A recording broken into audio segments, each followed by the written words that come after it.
You have to break up your rhythm, like this.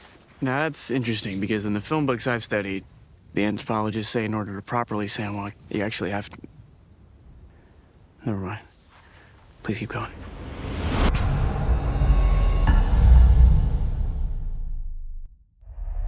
Alright, ladies and gents, we are back. Today we are reviewing the aesthetics of Dune 2 as a follow-up to my Dune 1 aesthetic analysis. In a bit of a different format, since last time Warner Bros. Decided to demonetize me as they didn't deem my video to be enough of a original work. Okay. So now you are sentenced to see my face when I'm going to talk about this. Yeah, hi. Aesthetic here. So listen, I decided we're going to do a little bit of a watch along and do an analysis of the material culture of arts, architecture, fashion, design, and everything in between in the world of Dune, as well as look behind the real-life inspirations from art history and design history to understand a bit more about the context of the movie's visual language. So yeah, without further ado, let's dive right in.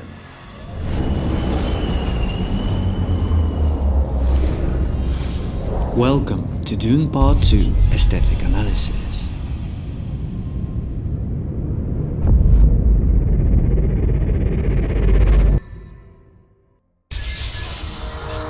One. Ways of the Desert.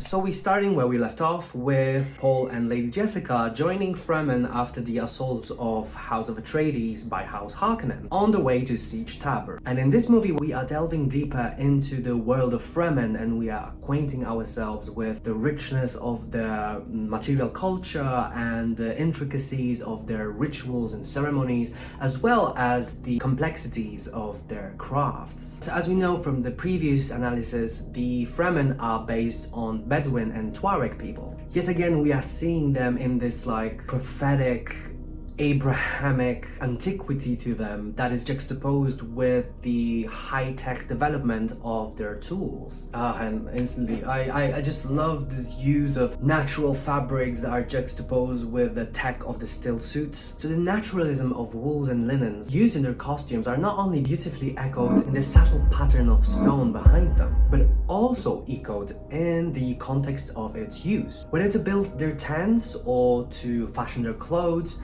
Bedouin people oftentimes used camel hair due to its moisture-wicking properties. Camel hair is famous for keeping you cool and airy during the hot day, but also warm during the night.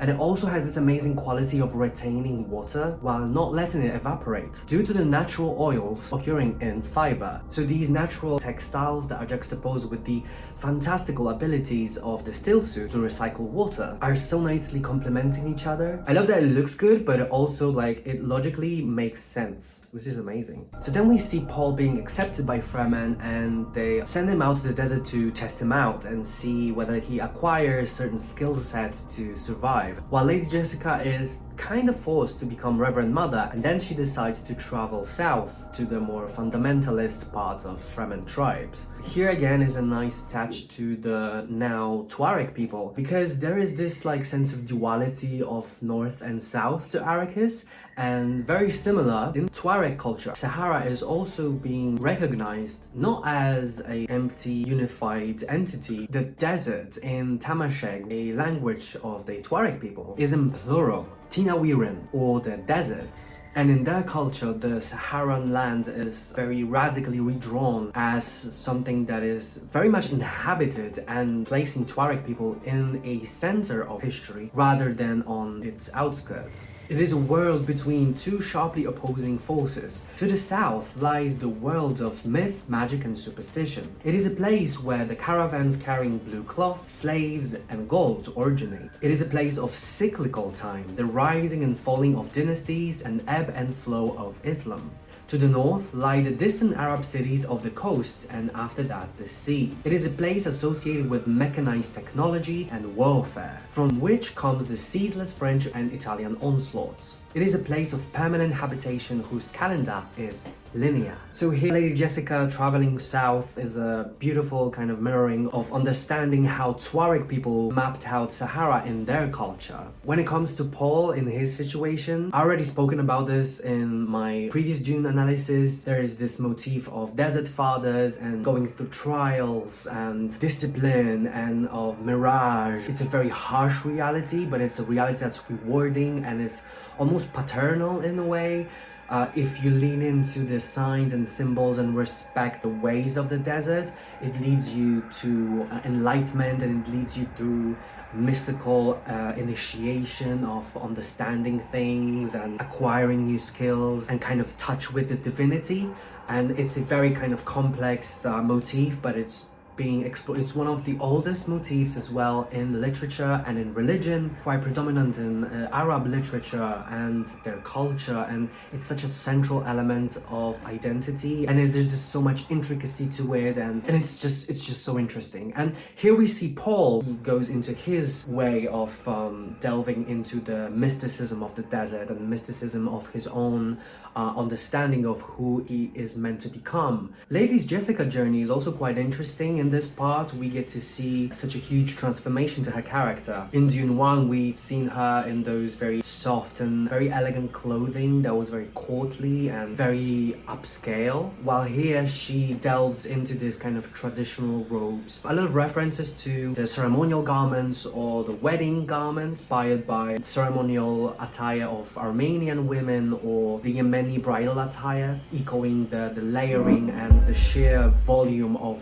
fabrics and adornment, which is quite beautiful. Also, we get to see her having a face tattoo, which references, not sure if this is the right pronunciation, but Amazigh tattoos, which served as a means of recognition between the tribes of the Middle Eastern women in the past, and also they kind of served as a protection from jinn and from evil forces. So, you know, we get to see that kind of transition more and more into the traditional garbs of the Middle Eastern women in Lady's Jessica fashioning her character. And there's this like very traditionalist weight to her appearance with the choices that they're making, and it's beautiful. It's so layered and it gives her this air of spiritual authority. Then we get to see a little bit more of Fremen architecture. The Siege Tower instantly hits me as this kind of combination of brutalist architecture with a little bit of Frank Lloyd Wright to it. Also the works of Italian architect Saverio Busiri Vici. There's this severity to it and the composition that is slightly slanted here and there, and there is this beautiful little textures and patterns that kind of gives you this sense of antiquity that is heightened by such a futurist approach to it. Again, everything being steered away from the concrete and given it this kind of stone beige look to it, softens the composition, which I think is such a nice touch. So seeing this architecture instantly brings to mind places like Petra and Jordan, which I'm sure you kind of pinpointed that already. A city established by nomadic Nabateans around 200 BCA. There's this beautiful scenery that's carved into the mountainous part of the Jordan desert. So essentially Petra has three things in common with the world of Dune. First is its architecture that's carved into stone, which was quite an achievement at the time. I think Petra is one of the 7 wonders of the world. The second thing is them being quite an important city, chiefly due to them being located near the route of a spice trade. Yeah, the spice trade.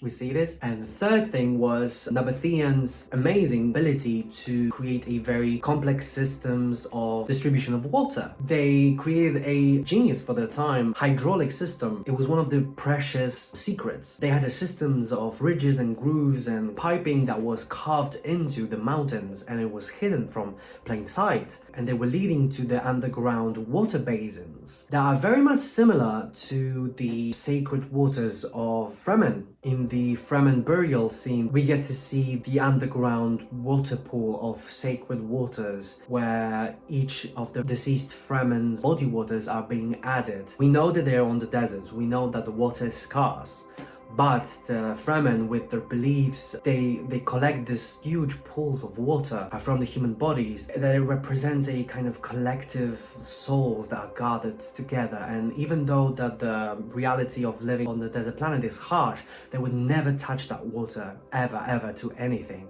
Not to drink it, not to use it, not to do anything. And it's so intensely beautiful, you know, like to put yourself into such extreme while still honoring all of your brethren and all of your sisters that died before you. So in a way, the water was equally precious to the citizens of Petra, and it was maybe not something sacred in their culture, but it was highly important and was kept secret as well. In another place, we see a bird towers, which was also a quite popular element to the Middle Eastern countries. So pigeon towers or dove cots date back to the 13th century, and they were used to essentially breed pigeons. And while in Europe they were used as a source of food and feathers, in Middle East they were used for the droppings as they helped to fertilize vegetation, and also they were later used to produce a gunpowder. And we see this very specific architecture to the dovecots with those little openings and this little dome-like shape of the building that kind of gives this beautiful geometry to it. And that geometry, again, is repeated in the place where the water of life is acquired. This beautiful arena consisting of 2 circles. We see this repetition of these patterns on the domes here, but also we see those lathe-turned pillars, which is quite interesting because these are mostly found in Hindu temples around India. So we are in a slightly different culture here, but I think that their use is beautifully juxtaposed against the rest of the composition here. There's also this duality to the arenas where you have 2 circles, the circle of sand and circle of water. Patrice Vermette, the production designer of Dune, mentioned it in the interview that it's such a nice touch where Paul is being, while he consumes the water of life, he's placed right at 2 edges of those circles. So he's literally between life and death. And you know, there are those circles, and if you look at it, they're repeated almost everywhere. The doors everywhere that are echoing the gaping openings of the worms kind of alludes to the moon gates, which were a very interesting and important part of Chinese culture. They're quite important symbol of transition between the interior and the garden. And also they represented the cyclicality of Chinese calendar, and they were representing good fortune and good luck, but mostly they were about those transitory periods of passing through the edge of one to the other. And here we see these elements of journey and cyclicality, and there's a tiny bit of this foreshadowing of the importance of those worms in those shapes that are repeated throughout. Overall, beautifully executed masterclass in sepia tonality and the delicacy of the forms that are juxtaposed with the brutalism of the compositions of the spaces.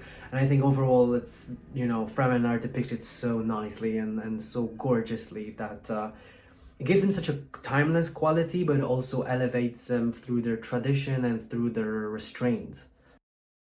2. Home of the Enemy. Another interesting part of this movie is that we get to see the world of Harkonnen, and it's such an interesting and intricate kind of world. So we know Harkonnens are a very oppressive kind of society. They are the main perpetrator of the colonial exploit of the Arrakis. As I said previously, there's this insect-like quality to them. We see the armor that looks like ants, and they have this parasitical nature that's also very violent, and it's quite interesting that we get to see their world in more detail here as well. As we go into Gedi Prime, we see a bit more of their architecture and a bit of the urban planning, which we immediately recognize as this very big, blown out of proportion setup. What's interesting about them is their relationship with their abuse of natural resources. Apart from them being a society that's based on brutality and hedonism, they abuse Fremen for the purposes of acquiring spice, which is such a valuable element. Their own planet, Gaily Prime is mirrored in our own kind of relationship with oil. As we know, oil is very much connected to plastic, and both of these things are contributing to irreparable damage of our planet. You know, the sleekness of oils in the fluid of Baron's bathtub, the sheen and the monochromaticness of it. There is this whole aesthetic to Harkonnen of molded black plastic. The director said that he was very much inspired by the field of septic tanks. While he was driving his car, he's seen those fields and fields of septic tanks that were just oily and black and rich, and he instantly thought of Harkonnen. Me, reminds me those kind of corrugated tubing of a vacuum cleaner. Again, this ridging and tuck and roll of their seating, and like the interiors that are vaulted with this repeated ridges, gives you this kind of feeling of being inside carcasses. And again, such a nice poetic reference to death and abuse and overconsumption and over acquisition. It's repeated in the visual language of this planet almost everywhere, through the humongousness of its scale of the parading arena, through the elements of shapes that kind of brings this feel of death and decay, through the finish that gives you this kind of oily sheen of the monochromatic black. There's such a nice touches here and there with the fireworks that look like ink blots. Paired that with the black sun that sucks away all the colors from everything, it kind of gives you a nice hint that even the environment of the planet is so abusive. I love this beautiful little, there's this moment where Baron comes in and he goes through being in color and his robes being black and going through threshold of shading to light, and suddenly his robes turning entirely white, and it's such a nice beautiful transition. Apparently it was something that they didn't plan for while shooting in infrared, but nevertheless it given such a nice effect. The kind of look and makeup of Rick Owens' Spring Summer 2024, those guarding weird insect-like creatures on the arena that are directly inspired by the Body and Soul show by Crystal Pite. The loose reference to John Portman's architecture and this kind of ribbing of his futurist creations. The H.I. Geiger rich weird creatures. Quite interesting because H.I. Geiger was actually commissioned for the Jodorowsky's Dune that was later cancelled. So it's a nice little circling back to the works that were initially explored as well for the Harkonnen. For me, Gaily Prime also brings to mind the DC sofas, like DS1025 or the DS600. These designs reminds me so much of Gaily Prime. They look like something straight out of a Harkonnen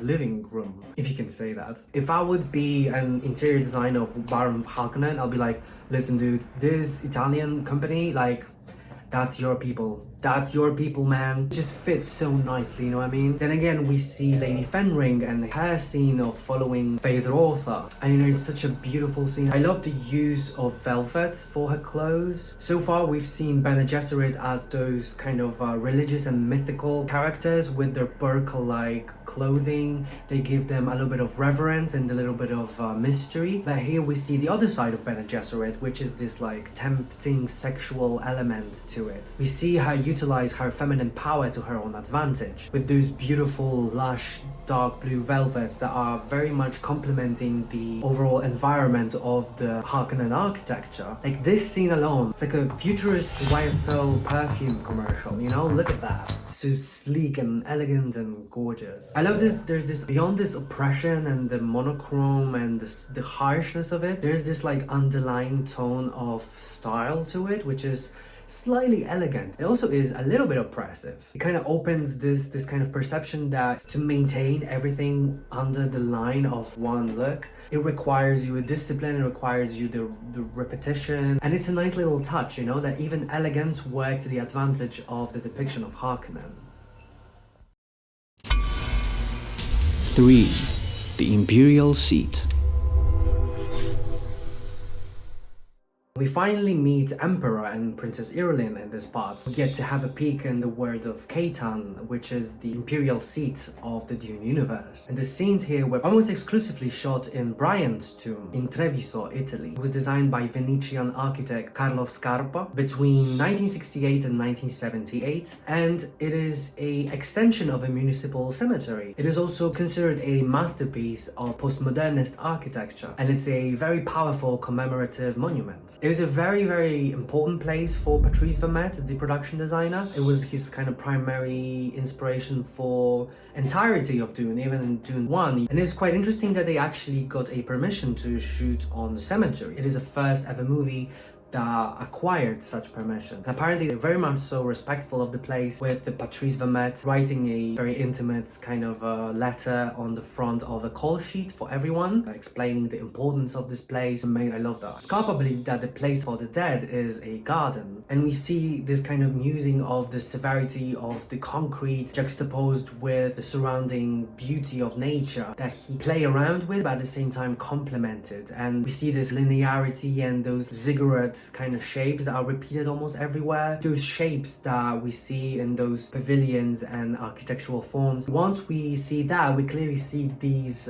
repeated throughout the movie as well. Here again, the circular opening, and also in the center of it all, there are those like two circles that are joined together, which Scarpa called a viewing device. It actually has a name. It's called vesica piscis, and it's the intersection of two discs. Through many cultures, it's being explored through its symbolism. For instance, it represents the world of the divine intersecting with world of mortals, or it represents a kind of divine glory. You know, there's this transcendentalism to it. And you know, with the moon gates being everywhere, these two shapes that are coming across, there's this like, again, not only symbolism of journey, but also this symbolism of transmutation. And it's quite interesting that it's actually at the Imperial Seat, you know, which kind of gives a nice little touch of meaning to Paul's own journey. We see this beautiful design of furniture and seating in the princess's room that brings to mind the designs of Carlo Bugatti. Carlo Bugatti had this very interesting, very intricate, very kind of like